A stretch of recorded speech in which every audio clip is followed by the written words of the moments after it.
Hi folks, well obviously we need to get around each other more than ever at the moment in these tough times, and a man who's certainly doing that is Gus Worland over in New South Wales. He's a Triple M breakfast presenter and he's on Dead Set Legends as well. Was involved with the cricket a few years back. He's been in radio for a long time and he's created a foundation that's really important to do with mental health as well as another initiative. So looking forward to hearing what he has to say there, plus much more on Legends with Bevo. Welcome to Legends with Bevo. Thanks to the Holdy Hotel, Coopers, and Anytime Fitness Glenelg. Yes, and g'day, welcome to Legends with Bevo, and we're joined by a man who has been on Triple M for a very long time, doing great things over there in Sydney on Dead Set Legends and Triple M Breakfast, as well as one of the presenters. Gussie Worland, great to have you on, mate. How are you going over there with COVID-19, and how's your work been affected? G'day, Bevo. Thanks for having me, mate. I've got the type of personality that tries to make the most of things, try to be as positive as possible. So have pivoted quite quickly into sort of a new regime of getting up at the same time, keeping my schedule, having a shave, getting up at 5:30, doing my exercise, having a decent breakfast, and then, like you, mate, talking to people all day, finding out how they're coping. Some stuff is wonderful, some stuff's inspirational, other stuff is extremely emotional. Thank you for the kind introduction with Triple M. It's very much now Gotcha4Life, my mental fitness foundation, and at the moment everyone is struggling with their mental fitness, so we are very, very busy.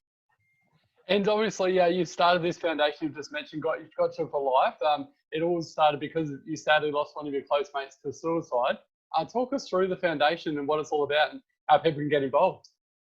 Yeah, started. I did a show on the ABC called Man Up. You can still see that if you want to see it. It's on iView. We just ticked over 70 million views worldwide, so something I'm very, very proud of. And it was basically me challenging masculinity in this country and whether or not masculinity is actually causing us to lose so many Australian blokes every single day to suicide, Bevo. We lose 6 a day every day. We lose 2 beautiful ladies as well. So we're losing over 8 people a day every day to suicide. It's the #1 way to die if you're an Australian male aged between 15 and 44. So just sit in that sentence for a moment. The #1 way to die if you're a 15 to 44-year-old Aussie male is to lose your own life through suicide. So I had a huge opportunity with the Man Up show to challenge why a mate of mine took his own life, someone who I thought had absolutely ticked all the boxes, and he seemed to me to be pretty perfect. And it was a journey for me to work out why he took his own life. And what basically it came down to is a lot of Aussie blokes bury their emotions. We're told at a young age just to put up and shut up and just get on with it. Man up, shut up, and just bury your emotions. And I think we now know that that's not the way to do things. So Gotcha4Life was built to look after any people out there doing wonderful work, changing what it takes to be a man and a woman today, because it's so different to the man rules and the women rules that was built so many years ago.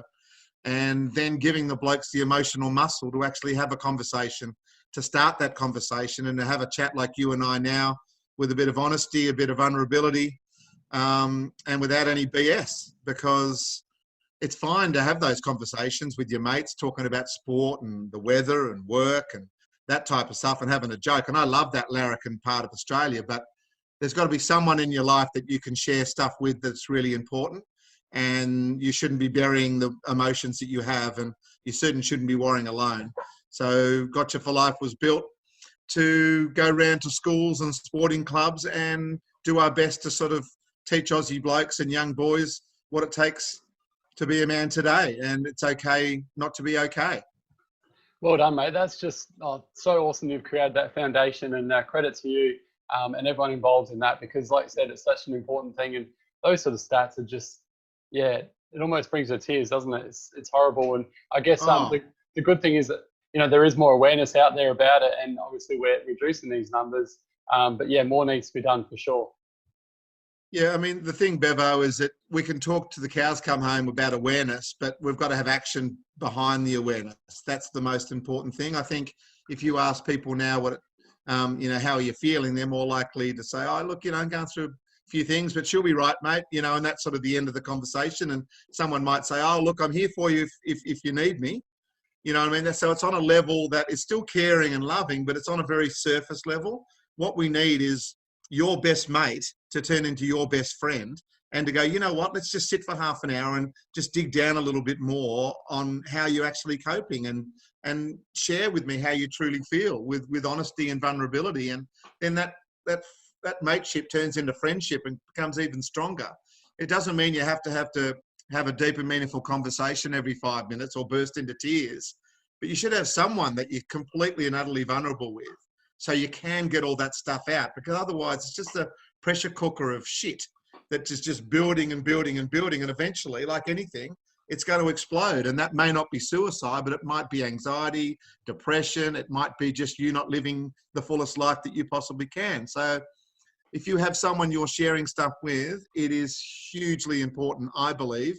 And the programs that we support, like the Tomorrow Man program and the Tomorrow Woman program, as an example, you go there for an hour and a half, or now online, and you sit there in a room with like-minded people, and you realise you're not the only one that's going through stuff, and you're sort of a bit of a part of a tribe or a team that is just bumbling through stuff, and you realise, hey, most people are doing exactly the same thing, and that's okay. Don't beat yourself up because you haven't got all the answers. You know what I mean? We're built up in this social media world to be awesome all the time and everything's fantastic. Well, simple fact is, it isn't most of the time, and you need to bumble yourself through some stuff. And if you realise you're not the only one doing it, it might make it easier for you to cope. And you've also started another initiative called Co-Live 19 as a part of the COVID-19 situation. And again, obviously, a lot of people going through mental health issues with all these job losses and the economy being shot and sort of things. So tell us more about that, Gus. Another great initiative of yours. Thanks, Bevo. Yeah, we thought, well, how can we keep in contact with people? Because we're only physically isolated. We're not isolated completely. And with technology, like you and I right here, right now, in different parts of the world, into each other, the technology is wonderful. And there's all different types that you can use. So just keep in contact with people is what Co-Live's all about. Co-Live is all about having 19 contacts with 19 people over 19 days. So one person a day, and just FaceTime them or Zoom them or text them or email them or call them. Remember when you used to call people and speak to them on the phone? You can actually still do that if you want. These phones are amazing. They can do it. So, and just keep in contact, and then just let people know, and then just say to people, why don't you do the same thing? So if I do it with you, Bevo, right now, you might then do it tomorrow with another person. You tell them, and eventually everyone's doing 19, and eventually we'll connect the planet up. And that's the plan behind it. Plus, I reckon if you do anything for about 19 days, it forms a bit of a habit. And that means that when we're out of all this drama with the virus, hopefully you'll go, even though I'm back at work and I'm running around like a blue-ass fly, I'm going to contact at least one person today. So in between going to work or coming home from work, or in my lunch hour, I'm just going to send a funny photo of myself doing something stupid, and I'll send it to a mate of mine. Gives him a bit of a laugh, and then he might send one back to you, and that way you've just had a bit of connection. Because I honestly believe suicide is the death of loneliness and disconnection, and we just need to keep connecting with each other. So this was sort of a fun way of doing that. And, it's been brilliant. We've had 4 or 5 million people get involved in it so far, and I'm hoping that it will continue to grow. And as I said, we'll continue to be part of people's habits moving forward when we're back in a bit of normality. Yeah, well done again on that initiative. That's a ripper. And how can people get involved, Gus? Is it just a case of just jumping on social media, or is it just how do people sort of get involved in this? Yeah, I mean, most people are on social media now, but even if you're not and you're listening to this now, just put it in your diary. I'm going to speak to someone different in some way of communicating, some way of connecting. One person a day for 19 days. But if you're on social media, whether it's Instagram or Twitter or Facebook, if you go to the Gotcha4Life sites or my sites, you'll see the people that I'm connecting with, and you can just sort of copy that and go for it. And it's a matter of just, having a crack at trying to find 19 people in 19 days. And it might be that you contact someone that you haven't spoken to for years, an old schoolmate or an old bloke you used to play sport with, or someone you used to work with. hunt them down and just let them know you're thinking about them. And that might really make their day. You don't know what people are going through. And if you start giving everyone the benefit of the doubt and saying, you know what, they're going through a bit of a tough thing, and you show some kindness and a little bit of love and say, I'm thinking of you and I'm here for you. That's a really good start to start building up these communities and villages again that we probably have got ourselves such a fast-paced world now. We perhaps have forgotten that. So this virus has slowed us all down a bit, and it might make us, connect with each other. Absolutely love it, mate. Fantastic. I'll definitely be getting involved in that one. Hey, Thanks. speaking about getting involved in things, a few years ago, now I, like you, love my cricket as well. And a few years ago, Triple M were doing the cricket, which I really hope comes back in because it was fantastic. And one of my favourite commentators is Skull. That's Kerry O'Keefe, for those who don't know who Skull is. And what was it like working with the great man, Gus? Because there must have been some good laughs there. Oh, it was the best. And Bevo, believe me, I want it to come back as well. It's written into my contract that if we get the rights, which would be for this summer coming, then I'm in. So I'm very excited. It was the best time. And Skull, of course, is an absolute legend. I've known him for a long time, and to be able to work with him and to see how thorough he prepares, how researched he is, and how much he knows about the game is quite incredible. So he comes across as a clown and a laugh, and of course that laugh is so infectious. But one of the great 45 minutes of my life, Bevo, was Boxing Day. In the lead up to lunchtime, the 11 o'clock hour to 12, I got to commentate with Hugh Jackman, who you know is my best mate, and Skull. And when Jacko said that he was going to be at the game and going to be at the breakfast and so forth, we said, why don't you come on to Triple M? He said, mate, I'd love to. And I said, who would you like to commentate with? Because I'll do the ball by ball, then you can be the expert, and then we need another expert. And he said, oh, mate, do you reckon we could get Skull? And I spoke to the bosses at Triple M, and they were like, oh my God, Hugh Jackman's going to be on the Triple M calling the cricket. And I'm like, yeah, he's up for it. Like, he and I used to go to this SCG, with my uncle at 7 o'clock in the morning and run to get the seats. And like, we used to score the test match on our ABC books, score books back in the day when we were little. So we absolutely loved cricket. And he, and Triple M said, absolutely. And I rang Skull, and Skull goes, that would be fantastic. Cause, he's always admired Hugh and all his work and stuff. So there we were. And I must admit, I was pretty nervous the morning of the Boxing Day test, but as I got closer, and I just knew I had a job to do, to obviously do ball by ball is very important in an Ashes test match. But also just to do it with Jack was great. And, sometimes every 6 months or so, I've got that recording and I just play it back, and we have such a laugh. And getting back to Skull, he's just fantastic company. Not just in the commentary box, but in between overs when we're not on. But also he walks to the ground as much as he possibly can. So in the MCG and at the Gabba, where our hotels and stuff were, it was probably a half an hour, 40-minute walk back. So rather than getting in the team high ace, we would just walk, and Howie would do the same, Mark Howard, and the three of us would walk. And we're not big drinkers as a general rule, so we wouldn't be piling into the pubs and stuff after. We'd just walk and talk cricket. And for a cricket tragic like me, imagine, how happy I was in and amongst those blokes, just talking and calling the Ashes and stuff. And it was absolutely brilliant. And of course, a fantastic result for the Aussies. And when we lost the rights, it was shattering for all of us. Like, every single one of us is involved somehow in either Channel 7 or Fox Cricket Now doing coverage. So we're at the ground. So it's easy enough for us now to still put that crew together. And it's a matter of just organising rosters in the morning so people who aren't on telly can be on doing the Triple M. So fingers crossed that we get it back, because it would be awesome, because then we have the Ashes the following summer. So that would be great to do the Ashes again. I've only done 8 test matches, Bevo, and I was talking to Jim Maxwell the other day at a lunch before we went into lockdown, and he's done so many hundreds, and we were just picking his brain, and he was just going, mate, I wish I had your same enthusiasm that you have now after all these 100 or so. But, I just admire him so much. And it's lovely to have said that you've called ball by ball in an Ashes test match. Yeah, most definitely. Very, very envious of that one, mate. And but you've obviously Right. worked your butt off, so well done. Hey, Thank now, you. something that else is very, very controversial at the moment is NRL. Now, there's talk about the NRL season starting in the end of May. Obviously, people are like, surely this can't be happening and stuff like that, but the NRL are pretty serious about it. Can you actually see this happening, Gussie? I can. I've been told that they're back on the 4th of May to train, and then we are all ready to rock and roll on the 28th. So, I mean, things can change. As you know, it's the most fluid system at the moment, isn't it? One day to the next, you're not quite sure what's going on. But the curve was over 20% when rugby league went behind closed doors and then got stopped. And now it is under 1%. So they're thinking, well, let's go for it. No crowds, of course, but the players want to play. I've spoken to a lot of them, and they're very keen to play. The TV, certainly Fox, want to give it a red hot crack.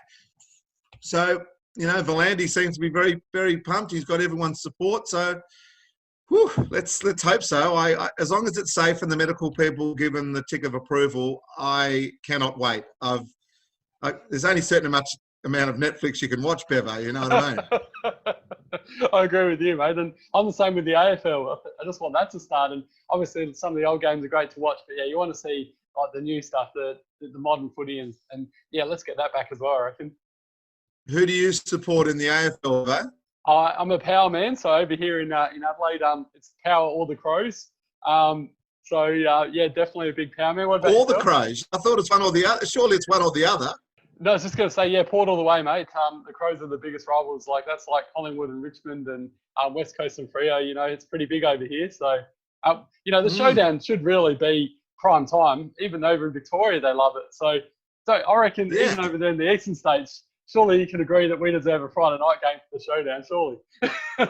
Oh, totally. And I love the Adelaide Oval, and I love I love how you guys all fire up and the song you sing before with NXS and so forth. And yeah, I mean, my dad was born in Camberwell in Victoria, in Melbourne, and he's always been a Hawthorn man. And my grandfather was the back manager of Westpac at Carlton. So he had to change because that's where all the big power brokers used to bank. So he had to go for their team. So Granddad swapped, but Dad and I have always been Hawks. And since I was born in '68, they've had a pretty good run, and got to know the Chief really well over the years, and just had a heap of fun with a lot of Hawthorn people and a few big nights when we won the 3 in a row. So it's been a good ride being a Hawthorn fan, but being a Sydney boy, I'm a Roosters fan, and we've won back-to-back NRL titles as well. So it's been pretty good. Well done, mate. Hey, just a question for you. What's the Eastern States think about a State of Origin being over here in Adelaide this year? Obviously, it's up in the air at the moment. Yeah. We don't know what's going to happen with the COVID-19 situation, but just the fact that we've had a few in Melbourne, and we've had one in Perth last year. Are they okay with that, or they're not too happy? Absolutely, no problem. I mean, we understand that Western Australia and South Australia, and certainly Melbourne, are all about the VFL and the AFL. But at the end of the day, the Storm have had a good, solid, traditional sort of 12 to 15,000 and good numbers, obviously, on the telly. Perth numbers were huge in State of Origin. Melbourne have had it a couple of times, again, sellouts. So Adelaide Oval, what an absolute picture that will be if we have Origin at Adelaide Oval as expected. And Gotcha4Life and the NRL and the State of Origin have jumped into bed with each other. So we're the charity partner for Origin. So I will be there in the middle of the Adelaide Oval, getting everyone to go for a world record man hug at halftime. That's the plan. I'll have a beer with you, mate. It'll be great to go to Adelaide. I'll definitely have a beer with you in Adelaide. Look forward to it. That sounds good, Bevo. I'm looking forward to staying across in the city, walking over to the ground. What an absolute picture. I remember calling the Ashes Test match there, the Ashes Test number 2, day-nighter against the Poms, and what a different game it was in the afternoon compared in the evening, and how Jimmy Anderson got it hooping around and stuff. It was fantastic. I think Adelaide Oval is the most beautiful ground, and how they've been able to put all the new stuff in, but also keep the heel and the scoreboard. And they've done it absolutely beautifully. Yeah, totally agree with you, 100%. And those people that was talking about not moving across the Adelaide Oval and complaining about it, I think they're kind of eating their words now because it's just been sensational for sure. No, you've nailed it there, Gussie. Speaking of nailing it, mate, you are well and truly nailing it, my friend, with cricket, with Triple M, with everything you're doing with Gotcha4Life and Co-Live 19. Keep up the great work. Great to chat to you, and look forward to speaking again and having that beer this year when the State of Origin is on, whenever that might be, mate. Bevo, that would be great. I'll get your mobile number and I'll let you know when I hit town, and we can have a couple of sherbets. That'll be fantastic. And thanks for what you're doing. Good, positive conversations with people is always required, especially at the moment when everyone is looking for content to listen to and to watch. So thanks for including me, mate, and lovely to meet you. You too. Take care. Catch you later, mate. To Legends with Bevo. Thanks to the Holdie Hotel, Coopers, and Anytime Fitness Glenelg.